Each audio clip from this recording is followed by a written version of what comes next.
something, you are supposed to do it. Or have you ever played the game Follow the Leader? In this game, you copy or mimic the actions of the leader. If you were not playing a game and someone told you to do something, would you do it? I am sure you would say it depends on the character of this person. If this person is honorable and trustworthy, it'd be easy to follow their orders. However, if they are not honorable and not trustworthy, we should be fearful to do what they say. Could you ever imagine saying to someone, all they say to me, I will do? Well, Ruth did just that. In Ruth chapter 3, verse 5, we read, all that you say to me, I will do. Ruth is speaking to her mother-in-law, Naomi, and has confidence that Naomi's wisdom, love, and leadership for her made her ready to follow her advice.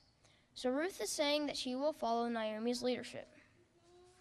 But did you know God has a place for all of us in a position of leadership? The Bible is an ultimate handbook of how to be a great leader.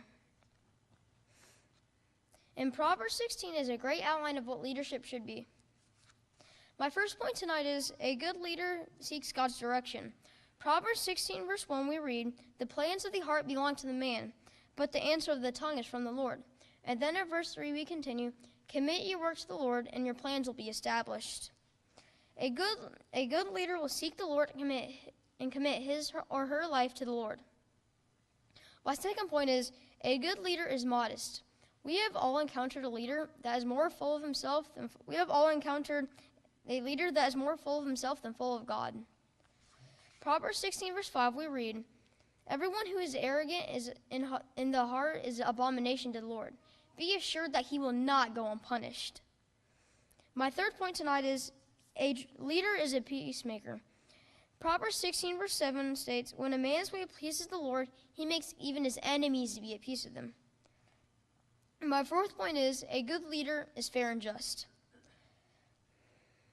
Proverbs 16 verse 8 we read, better with a little righteousness than to gain with much injustice. A good leader is interested in doing things the correct way. My fifth point is a good leader surrounds himself with wise people and then listens to them. Proverbs 16 verse 13 we read, righteous lips are the delight of a king, and he who loves him speaks what is. As Proverbs 15:22 we read, with counsel plans fail, but with many advisors they succeed. My sixth point is, a good leader is a good learner. In Proverbs 16:16 we read, how much better to get wisdom than to get gold. To get a good understanding is to be chosen rather than silver. A good leader should always be learning, growing, and improving. My seventh point is, a good leader is humble. In Proverbs 16:18 we read, pride goes before destruction and a haughty spirit before a fall. We have seen many public figures fall due to pride. It is better to be of the lowly spirits with the poor than to divide the spoiled with the proud, as it says in Proverbs 16:19. My eighth point is, a good leader is sensible and kind.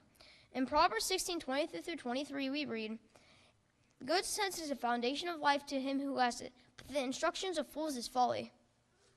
The heart of the wise makes his speech prudent and adds persuasion to his lips.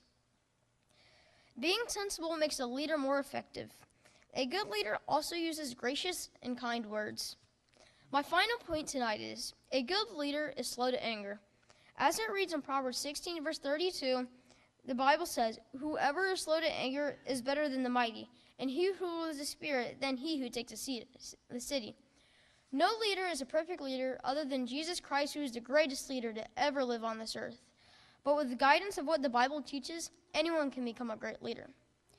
If a leader today has the qualities that are described in Ruth chapter 3 verse 5, Ruth's statement to Naomi, all that you say to me, I will do. It is easy to understand why Ruth followed Naomi's leadership. If we strive to be great leaders, we should practice the wise advice of the Bible.